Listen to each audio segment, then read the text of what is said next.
Well, we want to welcome you back to another episode of The Christ Centered Life. My name is Derek, and I'm here with.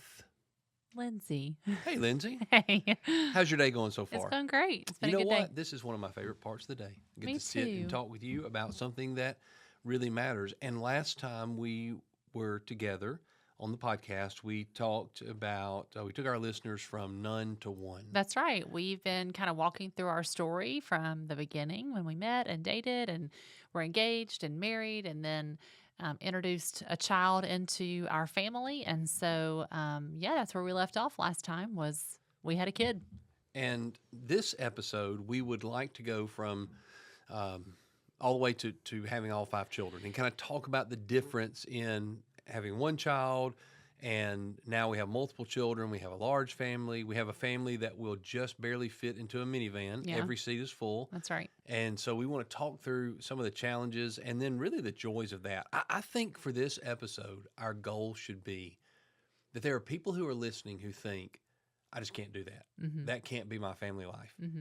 And I think we want to change some hearts. Yeah, and I think we have been given the opportunity to be able to speak into the lives of a lot of people who are just beginning their families and who are considering growing their families over the last couple of months. And so we thought we should really talk about this on the podcast and hopefully see if this conversation could bless some other families as well. We've been able to talk through discipline issues as young parents are trying to learn how to navigate all of that, and then what does it look like to grow your family, and how did you do that, and what are some challenges, what are some blessings, and so that's really the genesis of this series is just trying to think through what did the Lord teach us in all those different transitions and seasons, and what are some things that we could pass along to some other people, And just to tell our story. Yeah, I mean, that's I fun to think do. it's pretty cool that our kids who care nothing about these podcasts right now, one day we'll get to hear from our perspective, what it was like, some of the stories that we share here. Mm-hmm. I think it'll be pretty neat, to have this for them. Now, to be clear, we don't think that everybody has to have a big family. And as the Lord blesses you with children, your family size may look different than ours. And certainly we're in the homeschool world. So a lot of people look at our family and think, man, you guys have a really big family. In the homeschool world, we are lightweights. Yeah, we're just middle of the road I in the mean, homeschool we world. barely even make it. We don't even cause a conversation. We don't have to when we pull up buy in the a homeschool strange world. vehicle to fit us all into it. And so that's kind of the marker in the homeschool it is. world. I mean, If we're you- one away, but If you have to buy some kind of mini bus to tote your family Yeah. around, that's where the respect comes. that in the is the homeschool world. respect. Yeah. I mean, they look at us and they go, "Oh, they're still in the minivan. Yeah. They're not even really serious about having a lot of kids." yeah. But we do want to encourage you. Maybe a big family is not for you, but don't write it off. A big family is wonderful. Mm-hmm. I think people look at a big family and go, "I could never do that. I couldn't take my child and multiply all the stress, all the money, all the energy that it takes to have one child. I just couldn't multiply that 5 times over." And the truth is, you don't. It's not like That's that. not how it works. Mhm. I think you do have to have a shift in mindset. And we'll talk when we get to that. We'll talk through that. Okay, we're going to have a big family kind of shift in mindset. This is something we're going to do. But to back up and kind of give people an idea of where we are, Jackson was born in 2008. Mhm. So we've been married for 5 years. Jackson's born in 2008. We talked about this on the last episode. And suddenly we're a family with a child. Mm-hmm. From that point forward, just to kind of give some timeline, Meredith was born in 2 years later. Mm-hmm. So Jackson was a couple of years old. He's walking, talking, running, really. Yes. And he was all boy. Mm-hmm. He was 100%. I remember Toby and Alicia Shedd had a daughter that was a little older or a little younger. Yeah, I than think she was a couple Jackson. months older than Jackson. And so they're basically the same age. And he was our pastor, and I was serving as the executive pastor. So we would be together a lot, and we'd sit in the sanctuary, and like Jackson is everywhere. Crawling up over the benches, under the benches, around, running And up the stairs, down the stairs. And I've always been, hey, we don't run in the sanctuary. We sit down. We don't jump off the stage. Like all these things that I'm trying to teach Jackson. And I look over and Ella, who's their daughter, Ella's just like sitting there. Mm-hmm. And, I thought, man, that is not the same Right. thing that we are dealing with. Right. So a lot of people probably look at Jackson and would never imagine him that Mhm. way. I But know. he was man, he had a lot of energy. He did have a lot of energy. And, I remember when I was pregnant with Meredith and we were going to find out if she was going to be a boy or girl. And I remember thinking, if I find out this is a boy, I'm going to immediately be so tired. Yeah. And if I find out it's a girl, I'm going to be immediately so scared. Like, what do I do with a girl? Because Right. I've, not done that before. So I remember that exact feeling of I'm going to have immediate exhaustion Yeah. because he was just so active. And all of our boys have been that way. And then we know some families that have all boys. They and some families that have more kids than we do, and they're all boys. Mm-hmm. My goodness! But anyway, boys are great, and girls are great Yeah. too. And whether God blesses you with a boy or a girl, there's so much blessing that comes along with that. And so Meredith was born, and man, it was just different. It was very different from day one. I just felt totally different about her, and so I have felt differently about my boys than my girls. And you can call it what you want to. You can say, well, that's sexist or that's chauvinistic. I don't know what it is. It just is what it is. I felt from day one very different about Meredith. That doesn't mean that the rules don't apply to her or anything like that, but it's just different. Yeah. It's just different with a girl, and the relationship between a mom and a girl and a dad and a girl are different. And so girl comes along, and boy, she was fantastic. And added to all the fun that we were having in our house. And we had our battles for sure with her. A lot of the discipline was very different with her, and we had to make adjustments along the way. But she has grown into such a wonderful young woman. She's 14 now, and so she is just an amazing young lady. So we were at 2, and that's man-to-man coverage. Yeah. So And I know there are probably some couples who are right there on that verge. Like, hey, they have 2 kids, and that kind of sounds like the perfect American family. Yeah. And I'll say this too before we move on past that stage is going from 1 to 2 felt scary because you think, like you said, everything's going to be double of what I had before. But then the reality of it was not at all that fear. It was the oldest child was 2 years old at that point, which doesn't seem like a big deal, but it was a big deal. I mean, the fact that he could entertain himself, he could play, he didn't have immediate needs that couldn't wait for a moment while I, handled things with the baby. He was able to bring me a diaper if I needed help with that, or, just playing on his own for a little while and being content with that was really helpful. And then, of course, grandparents and friends and church members jumping in and helping out to be able to give him some one-on-one time was a really big deal. That helped out a lot just to be able to do what I needed to do with her. And but the reality of it was his first 2 years of life were very different than her first 2 years of life. His first 2 years of life, it was just me and him every day. I mean, it was whatever, it was all, we revolved our day around his schedule, and that could happen. And I had the freedom to be able to do that for the most part. And, it was, everything really was just him and me. And then when she was born, that really changed a lot of those dynamics. And to watch him walk through that, he didn't have too much of an issue with jealousy or anything like that. I'm sure there were spouts of it. I don't really remember, but just having to navigate now balancing 2 different lives who needed me in one capacity or another on a full-time basis. And the energy level, you've had a baby and you're exhausted, and just all the things that come along with taking care of and nurturing a child. And I go back to that resource of On Becoming Baby Wise and how helpful that was in for every single child that we added to our family, how much that helped us to be able to navigate the new challenges that came along with adding a new member of the family. And so having that structure and having that those boundaries really helped us to be able to enjoy those seasons of life and to get the most out of them, and to quickly move to a period of time where rhythm was set and there, sleep was had by all.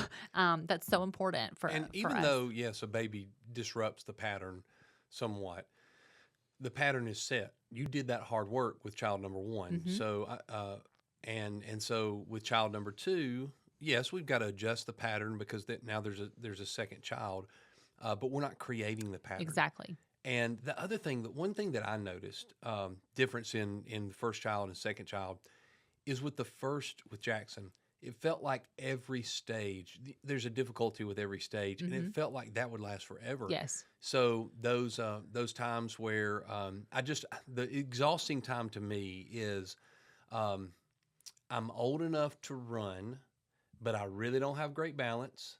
My head is just the right level to hit everything seriously dangerous in the world. Yes.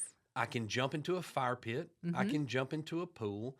I can do all these kind of things. And I have no idea how dangerous And I any of have those no things idea. really They just all are. look fun. I mean, wow, that fire looks fun. I think Yeah. I'll jump in it. Yeah. That's such an exhausting stage. And so when Jackson was in that stage, you think, oh my goodness, we're never going to get through this. That stage where you have to literally run everywhere behind them, everywhere they go.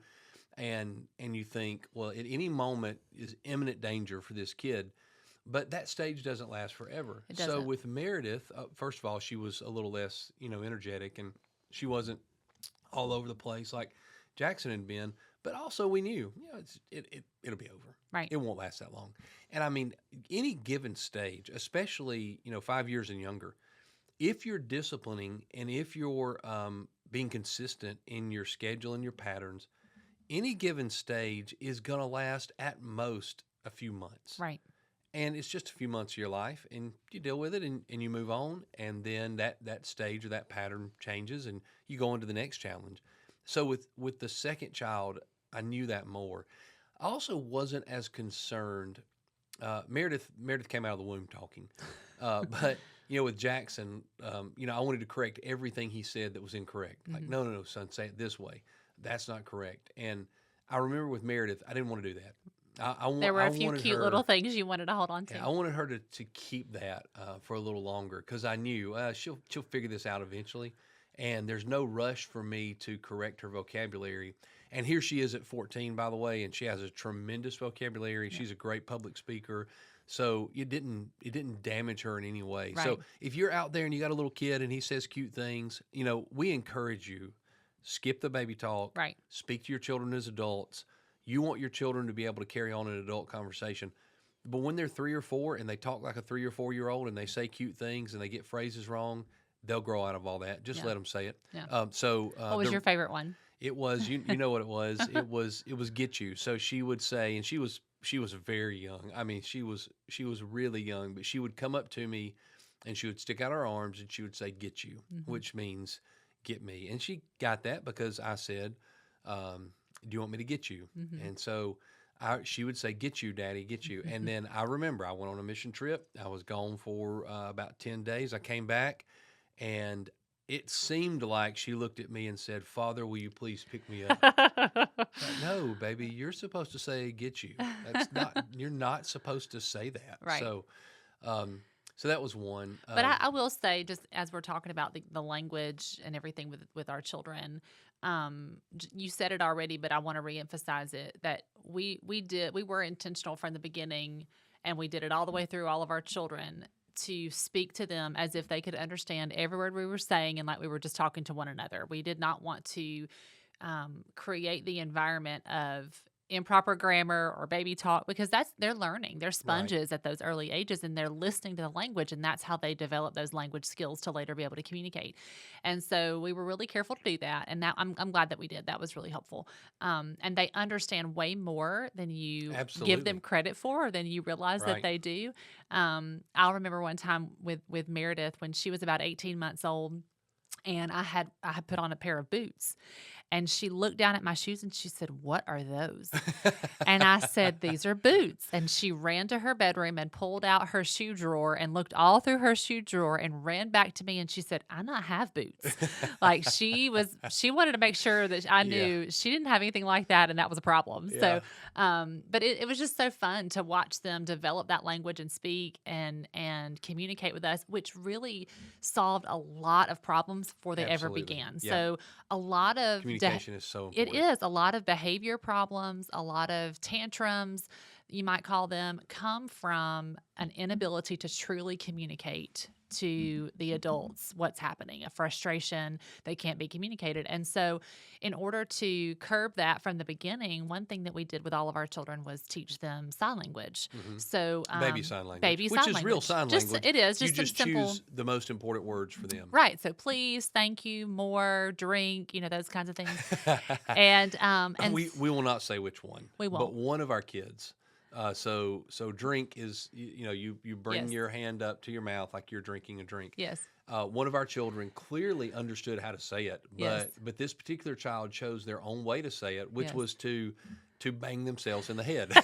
And so we and say dink. knew what they were talking about when they were hitting themselves in the head. And then as they were learning to say the actual word, they added dink. And so they would just walk around and hit themselves on the head and say dink, and we would be like, oh well, that child wants Needs a a drink. drink. Clearly, everyone should know that, but yeah, that was very helpful to teach them the baby sign language. And again, that was I got that from the Baby Wise book. It's in the back of Baby Wise, just to be able to help them have a few simple ways to communicate with us as parents when they do know what it is that they are desiring or wanting, and that just helps to curve out a lot of tantrums and issues there. So, and they can learn those really, really early. The other thing I was going to say about kind of going from 1 to 2 is with child number 1, it feels like every single decision is a major decision. You Right. have to evaluate and you have to make. And it really is. And it is. Because you're setting patterns for your family. That's right. And so you're thinking through, okay, what's our stance on bedtime? What's our stance on food or drink or clothes that we knew wear? ahead of time. We knew some things we had convictions on. Right. Barney the purple dinosaur was not coming into our house. Never going to be on the screen in our TV. And hey, do you remember? did it. We did it. You remember people telling us, "Oh yeah, well Barney will get into your house." I said, "Not this house. I am the spiritual leader of this house. That purple dinosaur can keep his purple little tail outside of my house." That's right. And Barney has never been in our house. Never. So there were things that we knew right away. There were other things that the situation arose, and we had to think through it and decide. And there were some things that we had to change. We said, "This is not working. We've got to change this." But it was a lot of mental energy that went into that first child of thinking through. And it wasn't just his first 2 years. That he's kind of our trailblazer even now. Yeah, he's still even creating. 16 years later, we're thinking through complicated issues. Yeah, and so we're having to kind of decide one way or the other what our stance is, our convictions are on certain things with him. And each child after him has been a little bit easier and a little bit easier because we've already wrestled with those ideas and we've already come on the other side of them with an understanding of how we feel about it. And even things like bedtime. What time is bedtime at your house, and how does that work? And what time is time to get up? All those things are set with the first child, and you say, "Well, then I've got to teach the second child all those things." Yeah, you do, but you have a helper. Mm-hmm. That first child will teach your child the rules, and even with discipline, I know that a big part of child 2, 3, 4, and 5 is, you know what? I watched those other kids get in trouble for this, and I'm leaving it alone. Mm-hmm. And so that watching, and even when you bring a child into a house with the first child, one of the most important things you do as parents, especially as a father, is to establish we're in control. Mm-hmm. We are in control. You're not in control. Mm-hmm. And we run things around here. We determine when you sleep, when you eat. We determine what you eat. We determine what you drink. We are in control. And once you establish that order in a home, the second child looks to the first child, because the second child looks and says, "Okay, I'm not one of those things, one of those adults. I'm one of these kids." So the second child looks to the first child. Even if the second child has a little bit of a rebellious streak, that second child picks up from the first child, "Hey, these tall people, they're in charge here. Mm-hmm. And they're the ones who say what goes." And so all that stuff that you do with the first child pays dividends for child number 2. Yeah. Then there's the big transition. There is. From man-to-man coverage to zone coverage. Yeah. All right, you've got 2 kids, 2 adults. Now you're going to 3 kids, 2 adults. Yes. You are now outnumbered. Yes. So Sawyer comes along. Yes. And Sawyer was born, let's see, 2 years after Meredith was born, right? So we did 2-ish. Yes. So 2 years and a few months after Meredith was born. And basically, we were 2 months from moving to Miami. So he was a little bitty baby when we moved to Miami. Mm-hmm. So we're in a new place. Grandparents are 13 hours away. There are 3 children. There is no one in the city of Miami at this point that we trust to babysit our children. Mhm. We just didn't know anybody, and we certainly didn't know anybody well enough to do that. And so here we are, kind of our little family of 5, all on our own, going from man to man to zone coverage. But you know what? It was relatively smooth. It felt like such a flawless transition. And I do think part of it is I was already operating in zone coverage, from Right. Monday through Friday, I mean, being the primary caregiver at home. So I was already somewhat used to that. But even just knowing how to navigate raising a newborn, knowing how to navigate toddler life for the middle child, all those things was so helpful. I had confidence in knowing I've done this already with 2. I can do this again. They're here to help. Actually, it's a beautiful thing to watch those siblings jump in and help with the process and playing with him and watching them, grow and develop alongside their younger siblings. So, yeah, the hardest part about it was really had more to do with our external circumstances as far as church planting life and, always on the go, trying to find, different tasks for the day to be able to build toward our launch day and all those things and teams, welcoming teams in and out of town and all those things. That was really the hardest part of that season. It had really not much to do with the fact that we had a 3rd child. Now, we did have some things that we navigated with him that were a little different as far as the house where we lived had All tile all floors. tile floors as he was crawling and learning I to walk. And we I were so remember. nervous about I that. remember thinking, okay, there's at least 3 emergency room trips Yeah, in this tile floor right. because he is going to fall and bust his head wide open. And I don't know if it was just the providence of God or if it was the tile floors that caused him to be this way, but he had such an amazing center of gravity. He never He fell. never fell. He never He fell. just started walking and then turned from walking to running Yeah, and never fell. never. And And do you remember we used to call him a mountain goat because oh yeah, yeah, we'd yeah. turn He was our around climber. and be like, where did he go? And he would have climbed up on top of the bunk beds, the older kids' bunk beds, or like up on top of the So cabinet, and fast. like so quickly, And you and just never fell, never got hurt. yeah. So and he was very different. So he was very different than Jackson. Jackson was very energetic and Sawyer was very energetic as well, but they were energetic in different ways. They were. They were just very different kids from day one. It's really with Sawyer and Jackson because they were both boys that we really begin to learn, okay, kids are just different. Every child is different. Yeah. And I want to back up to boy versus girl. Anybody who tells you boys and girls are the same, they've lost their minds. They've never And spent time around that children. doesn't mean that you can't have a boy who likes some things and has some tendencies that are similar to some things that a girl might do or have, or vice versa, a girl that's kind of a tomboy or whatever. But boys and girls are they're just different. Mhm. And anyway, I also wanted to say, even, so those of you who you got one little baby and you think I could never do 3 kids, here's what you're not thinking about.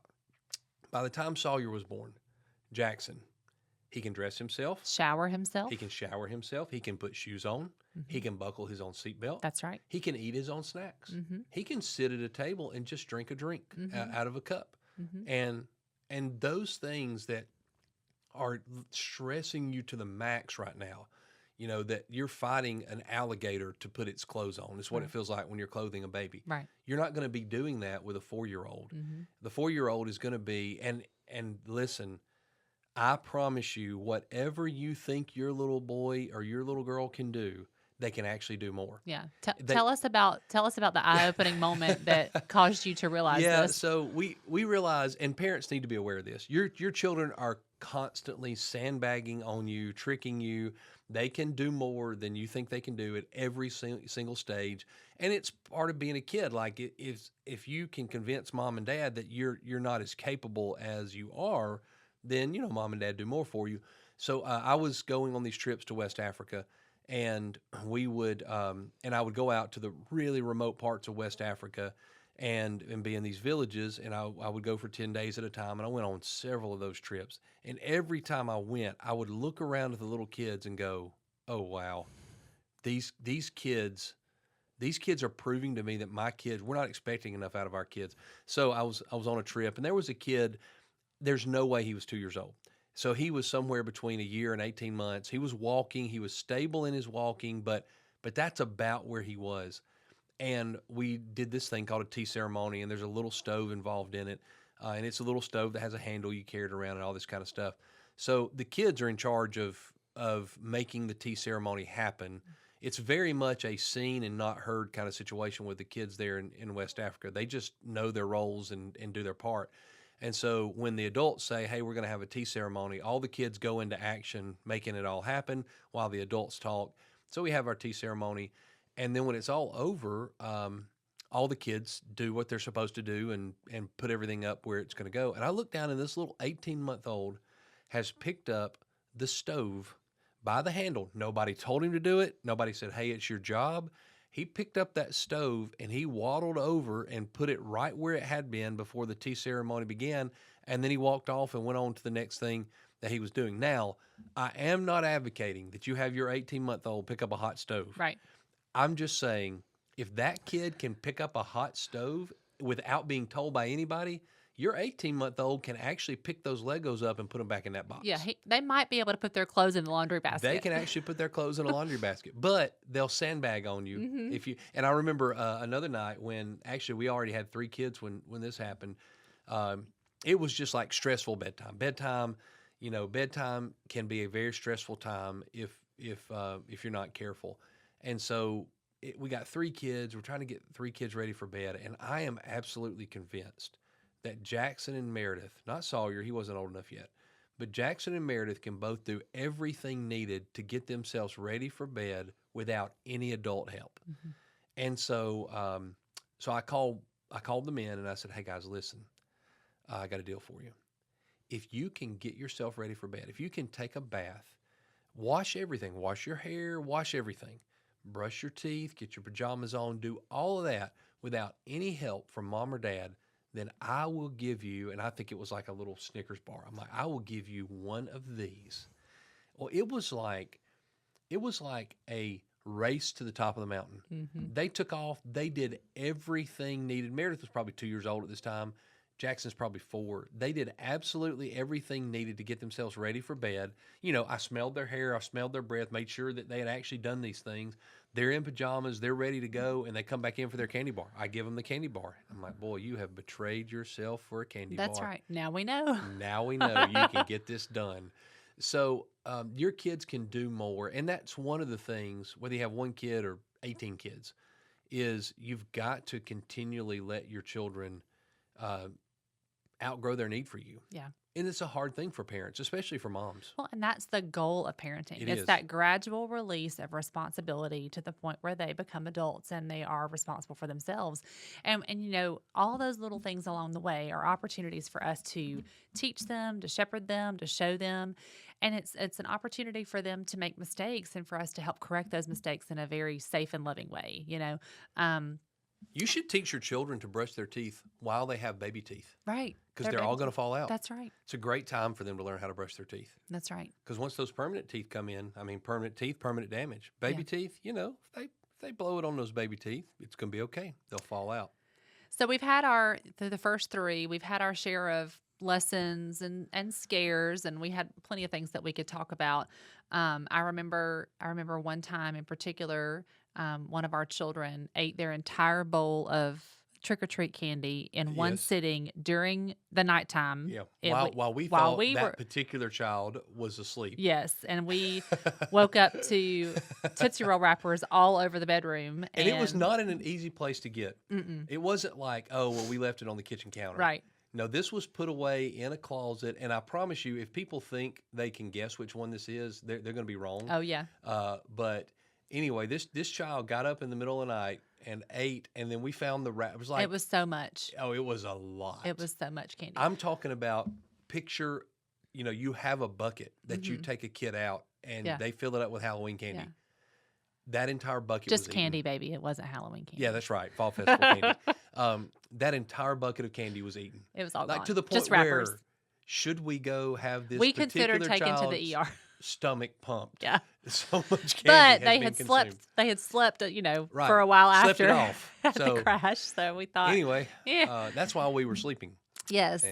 We had a child that was diagnosed with a heart murmur before their first birthday, but thankfully the Lord took care of that and was not an issue. It was a non-issue even at the next appointment.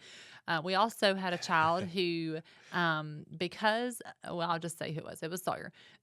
When Sawyer was a baby, he spent a lot of time in his car seat because of what we were having to do with church planning life. And so we were in the car a lot, driving around, meeting with people, doing different things. And so we never changed his car seat from one side of the car to the other. So he was always looking out the same window, which caused him to have like a flat part of his head. And so the doctors recommend that he wear a helmet.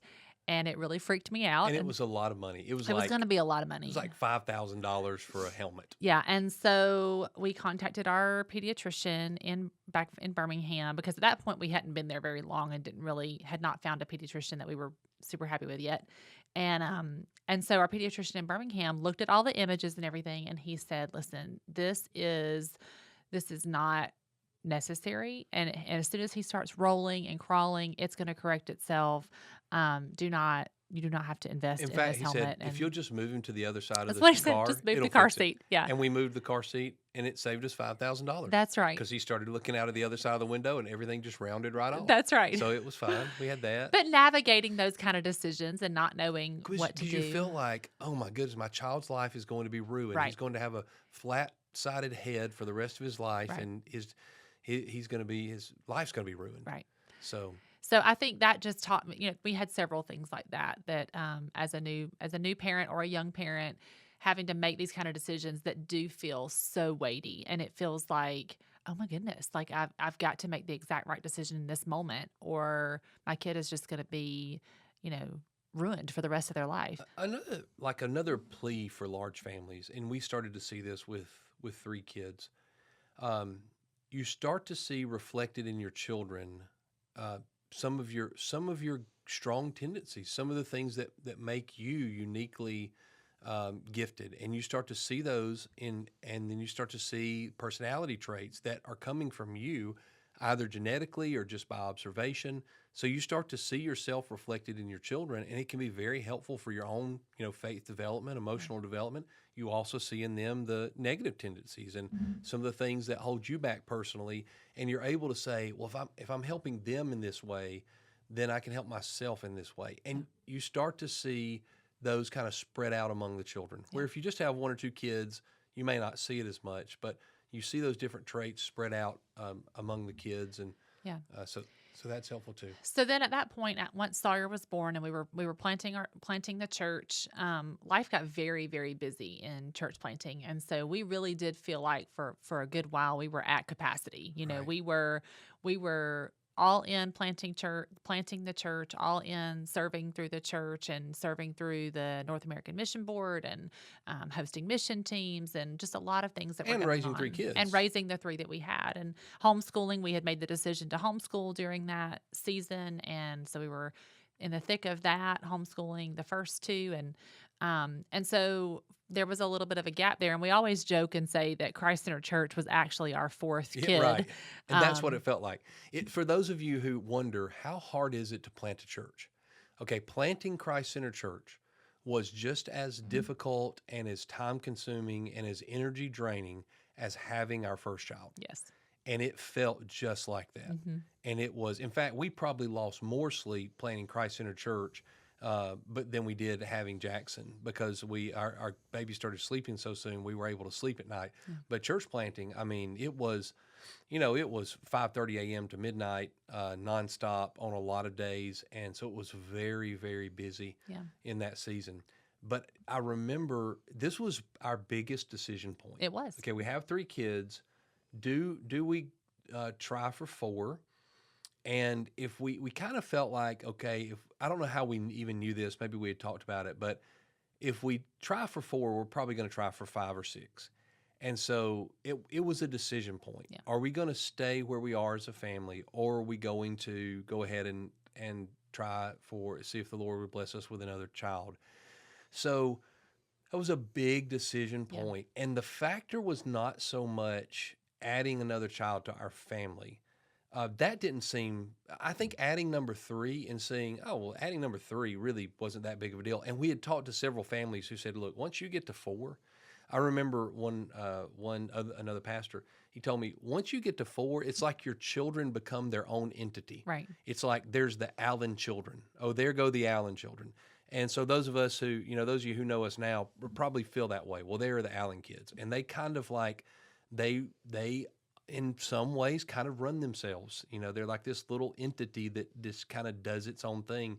And then, of course, they're part of the bigger family, but it really helps. And you've got older kids who are helping with younger kids. And we knew Meredith was going to be a little mama. Yes. That was clear from the time she was, about the time she was born. It was apparent that she was going to be very helpful if we did have another child. And so but here's the thing. I think what was Sawyer, when we were making this decision, Sawyer was like 3. He could put on his own shoes, buckle himself in a car seat, dress himself. We're at that stage. And I remember saying, we can actually go to the beach Right. and not worry constantly if someone is burying themselves in sand Right. or about to throw themselves into the mouth of a shark. Right. Like, we can go to the beach and not necessarily relax, but we can actually sit down for a couple of minutes before we have to run and snatch a child out of the jaws of death. Right. Do we really want to get back into that stage where we go to the beach and it's like, all right, you go over there, I'll go over here. Well, and not to mention the mountain of things you have to take with you. I mean, it is so funny. The smaller the child, the more stuff Right. you feel like you have to function with that child out of the home. And then we're going to have to get back into that. Hey, we've got to crawl into the car to buckle a kid up. Hey, we're 30 seconds down the road and the shoe has come off and that has rocked our world. Right. Or the shoe's been put back on and it's rocked our world. Or we had a drink and we've dropped it, and Right. all these things that cause these major crises for a younger child. Like, we were out of that world. Yeah. And so do we really want to go back into that? Yeah. Um, And so we've been talking about it for months Yeah. and really been praying about it and thinking about it. And so we went to the Southern Baptist Convention and we'd been talking I about had it. momentarily forgotten about this. Yeah. We We it was just me and you. Yeah. So you and I went to the Southern Baptist Convention by ourselves. Yes. We dropped the kids off with my parents, and we're headed up for a long drive to St. Louis. So we're like talking through this, and it's our major conversation on the way up. major topic. Do we try for number 4 or not? Yeah. And so we had actually even written, I think that morning in my journal, we had written, I had written like, Lord, if you want us to have another child, just make it super clear. And like, we had help us to prayed know. that specifically that day together. Lord, let us know. Yeah. So we went to one of those, convention sponsored breakfasts that had a panel of pastors that we could go and just enjoy breakfast and do Q&A with these pastors. And so I remember David Platt was on that Okay, panel. let me run the panel for you. This won't mean a lot to a lot of people, but Okay. to a handful of people, this is who is on that panel. Okay, go ahead. So it's David Platt, Al Mohler, Danny Aiken, Matt Chandler, Steve Gaines. Steve Gaines. That is the panel, because Steve was the president at the time. That is the panel that's sitting on this stage. Mhm. These are all men that I greatly admire, Mhm. men that are my theological, preaching, missional heroes are all sitting on this stage. Yeah. And then it's a room full of my peers. Yeah. Hundreds of my peers are sitting in this room. Yeah. And so, they start the Q&A session and I leaned over to you and I said, hey, I'm just going to ask them. It hasn't even started yet. I mean, they're like, we're going to do a Q&A thing. And you're like, hey, you know what? I'm going to ask them. Ask them what? I said, I'm just going to ask them if we should have another kid or not. Baby, you cannot stand up in front of Al Mohler and ask him if we should have another baby. Like, people are in here. They see you. They will hear you. Actually, they will hear this question. So Danny Aiken is going to hear you ask if, and I'm going to be sitting there, and they're going to know that I'm your husband, and they're going to know, baby. So I was ready. I think I even had You my had your hand up, and I'm dying. My hand is up. You and I are but people probably don't know how. People think I'm an extrovert. Yeah. I am not. I do not want, It's me. especially in a situation like that. I don't want that. I'm the one who is quick to do that, and you're the one who is sliding down in your seat Yeah. saying, please don't do that. So I had my hand up waiting for the guy with the microphone to come to me, but before he could, there was a man on the other side of the room who got the microphone By the before way, me. this shows that God hears my prayers. and both of our prayers. Both prayers, yes. So the man on the other side of the room got Lord, save me from this moment. he got the microphone first, and he stood up and he just said, "Hey, my wife and I are just considering whether or not we should have another baby, and wanted to know what you guys had to say about it." And I mean, it was just so perfect. I was like, Yeah. "Well, okay, let's hear." There we go. And so they, in short, basically just said a huge reason why we are in a discipleship crisis right now Yes. is because families are not taking it seriously, our call to make disciples, which the biggest way we do that is by birthing and raising people in our own Yes, homes it's for biological discipleship. yeah, and he said the Muslims are doing this, the atheists are doing this. People are having babies in other religions all across the world, and they're growing because of that. The Christians, Satan has convinced us to step back and be happy with the 1.2, Right. children in our home. And so he said, if you have the capacity and the means to be able to have more children, you should have more children. If you can adequately disciple the children you currently have and add a child to that, then you should do it. Yeah. I mean, basically, you have a mandate Yeah. to make disciples in that way. And so that was really eye-opening for us. It was very helpful for us. I was very thankful somebody else asked the question and not you. Providential that he asked that question. And I want parents to hear this. You've got one or maybe two, and maybe you feel a little overwhelmed. But at the end of the day, you step back and wow, God has blessed us with a home. God has blessed us with a job. God has blessed us with parents that support us. Those things may not be perfect. It may not be the home you want. It may not be the job that you want. It may be that your parents annoy you a little bit in the way that they interact with you and your family. But if you've got good, godly parents who are investing in the lives of your children, who are there to help and support, or you've got a support system, you have a home, and you go, well, our home is too little. Your home's not too little. Right. Granny Riddle, that was my grandmother's mom, she raised 12 kids in a one-room house. You can raise kids 1,200 square feet. You can put 4 or 5 kids in a 1,200 square foot home. It's not ideal, but you can do this. And then, by the way, when we had 4 kids, our house was right at 2,000 square feet, which was a blessing that we had that because in Miami homes are a lot smaller. We happen to have a couple of extra rooms that other homes didn't have, but we didn't use one of those rooms. We just totally did not use. And so it was a very small house that we raised our kids in, and it was wonderful. Yeah. It was beautiful. We had, we determined at that time we will have a boys' room and we will have a girls' room. If we have 16 kids, we will have 8 boys in a room and we'll have 8 girls in a room. Bunk beds.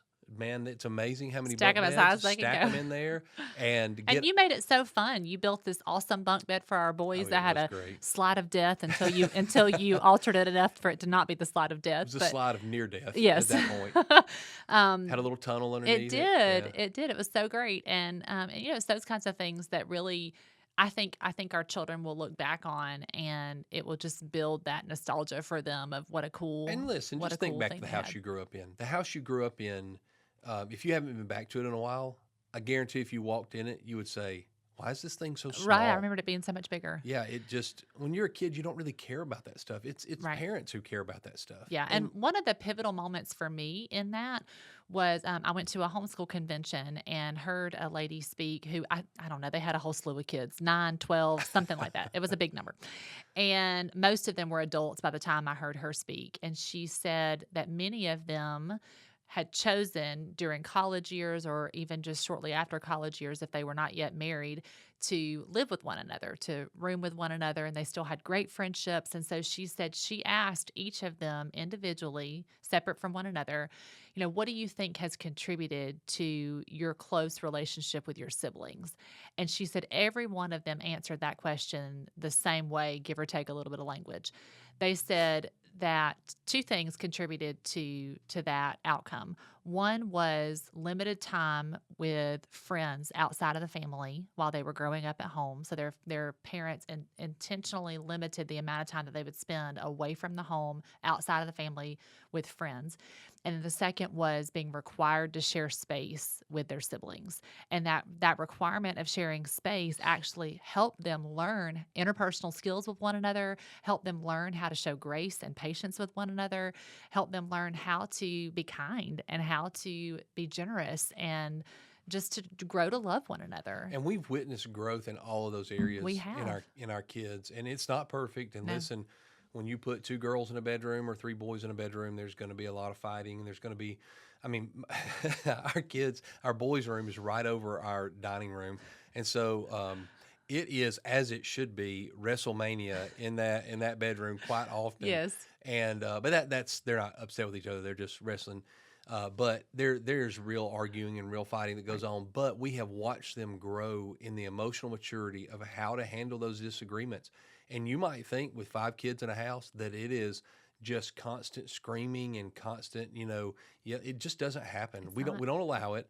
But also they work through those things, Yeah. and they work through them in an emotionally mature way, and they're forced to. Yeah. And because they live in close quarters with each other. So Yeah. it's been tremendous. And it's what's interesting. People are not going, they're probably going to say, I don't know about that. It's just true. In so many ways, it was easier to have all those kids in a smaller house. Mm-hmm. We've a lot of the issues we've had since Yep. Marshall came along has been, this house is so big. He can be And out of sight. He can be out of sight, Right. and we don't really know what's going on. Right. And so we've had to make a lot of adjustments Right. on how to deal with that. Where when we were living in Miami and we were living in just a single level house, and you could literally stand in any part of the house and see the whole house, Yeah. basically, it was really easy to kind of keep tabs on things. And the other thing is, in a house that's divided like ours is segmentally into rooms versus an open floor plan like that, you feel like you have to yell just to say, hey, Yeah. where are you? Let's, I need to tell you something or show you something. And that automatically raises that interaction if Right. you're yelling. So, which is why we bought Alexas, so that we could make announcements and not have to yell. And then we had to kind of revamp on how we did all of that because we didn't want them in the bedrooms. And so there were a lot of things we had to navigate Right. Because we had a bigger house. because of the bigger house. And we just didn't have those. We talk about it all the time. Of, man, when we were in the smaller house. Now, there were plenty of challenges that came Yeah. along with that smaller house. And the playroom we had a playroom, which was like a kind of a sunroom thing that we converted to a playroom. And it was also the homeschool room. And it was right off the living room. And our church met on Sundays. We met in rented space, but every other meeting we had was in our house. And so we would, there was no way to get from the playroom to the bathroom without coming through the living room. So we would be having serious meetings. It could be counseling. It could be a small group Bible study. It could be a leadership team meeting. We have serious meetings, and there's just like, we are 6 inches from mania going on in that You hear the playroom. Legos Oh yeah, in the floor. that sound of Legos, of a giant tub of Legos just being poured out into the floor. So we eventually learned, hey, when all the kids are coming over, you lock up the We Legos. lock all that up. We take that. That's Put them in a going out different of room. sight. Yeah. Because we can only clean those up 77 times before we're done. Yeah. So anyway, we went from 3 to 5, adding Elizabeth and Marshall, and it's just, I think you would probably say this, the biggest regret we have is that we couldn't have 6, 7, 8. Yeah. I mean, I just, it's been phenomenal. Yeah. We had to make a shift, and it was probably somewhere around the 3 to 4 mark that me personally, that I said, okay, we're going to be a big family, and that's going to be different. And that's going to mean that we can't do some things. Right. And it has meant that we can't do some things. If some of you have taken your children to Disney World, and you know how the math works on that. Right. For us to take our children to Disney World, we've got to take that number and multiply it by 7. Right. For us to fly across the country, whatever the ticket price is, we've got to take that and multiply it by 7. Hotel rooms, like there are very few Yeah, hotel rooms where we can't get into one Right. hotel room. And so, you just have to, you start doing the math on that. And so there are some things that we cannot do as a bigger family. But there are so many blessings that if we had a smaller family, we would miss out on. Yeah. And I would not change anything about it. The only thing I would change is I wish we'd have been able to have a bunch more kids. Yeah. I mean, it just, that it has been such a joy. And with the Lord allowing us to have you at home and the kids homeschooled, I can leave work, as I often do, and go home for an hour for lunch. And guess what? All the people I love most in the world are right there at home. And I can go hang out with them, and I can go and I can throw baseball in the backyard for 10 minutes and then go back to work, and they can go back to schoolwork. And, I can come home and go shoot basketball across the street, or I can sit down and listen to a story or read a story to one of the kids. And, having our home be the center of our world, and everybody who's most important to us is right there. And there are 7 of us. And so when it comes time to do something fun or neat, or cool, we don't need to bring another family in on that. We've got enough, to really do that. And of course, then you can add other people to it, and you can add other families, and we do that a lot as well. But it's just been tremendous. And so, if you're out there thinking, I just don't know about the big family thing, I would just pray that you would reconsider it.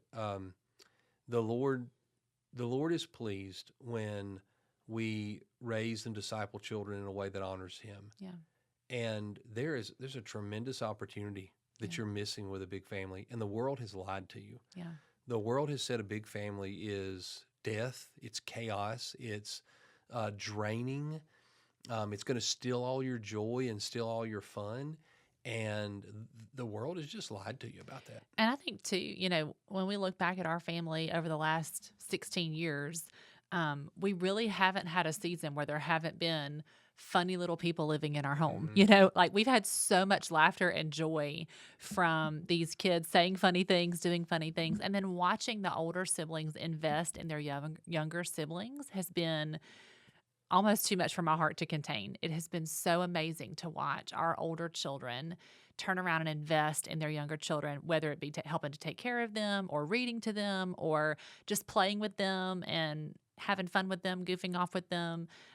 It's teaching our older children how to love and care for younger people, but our younger children are learning, that they're valuable, that they're not shoved aside, but just because they're not a big kid, and it's just such a blessing. And I'm so grateful that the Lord has given us our 5 children. And even car trips. Okay, so there are 7 of us. There are 7 seats in a minivan. In our minivan. In our Some minivan. have 8, but we're going to sit in a minivan with every seat occupied, shoulder against shoulder, and we're going to ride for 10 plus hours. That requires a level of emotional and spiritual maturity by necessity of survival. You just got to do it. Or you're not going to survive that trip. And our children have done that, and they had those experiences. And then, just even things like that. That now sometimes if it's a shorter trip, we take both cars because we are merciful and gracious, and we realize how difficult that must be. But sometimes it's saying to our kids, hey, look, we really want to make this trip. Y'all want to make this trip. The only way we can do it is if we all get in the car together, Right. and we'll get there. It means sacrificing. It means it calls all of us to do that in some way or another. We all have sacrificed things in order to function as a family and thrive as a family, but we've all shared in the reward and the blessing of that sacrifice. And it's just really been amazing to watch that process in each one of them and to watch them grow in those aspects. I am like every other father and husband. When I get in a car, I have a land speed record in mind. I know the time that it should take to get from Mobile to wherever we may be going. And I would like to prove that time, that record can be shattered. You can't do that with 5 children in the car. It just give that doesn't work. You have to give it up. Yeah. You go, you know what? It will take us 43 hours to make what should be a 10-hour drive. But that's okay, because the people that I care about most are in the car with me, and I'm not going to break the land speed record for this trip right now. So. One other thing I think I want to paint a real picture of is that our children have had difficulties with one another over the years. And it's interesting. It's shifted from season to season as to which kids it is. But our children have had issues, interpersonal issues with one another. They've had, jealousy issues. They've had complaints. They've had their versions of fights and problems, and we've been able to watch them navigate those things, and we've helped to shepherd them through those things and pastor them through those things and walk them through those really hard moments.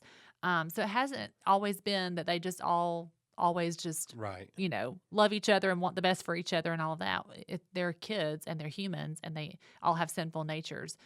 But we have had a front row seat to watching the Lord work in all of those relationships and Amen. watching the Lord redeem that and restore what had been broken through sin. And that is just such a beautiful thing, to see Amen. two human beings who didn't want the best for each other and were only looking out for themselves shift and begin to consider the other person more significant than themselves. And that doesn't happen without the opportunity to have that person to interact with, Right.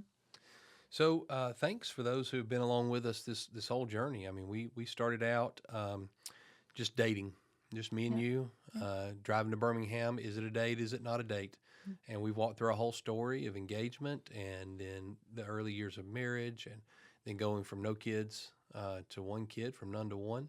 And we're ending with, and then there were 5. Mhm. So this is our story as it has been written to this point, and we're looking forward to the next chapter the Lord has for our lives. Yeah.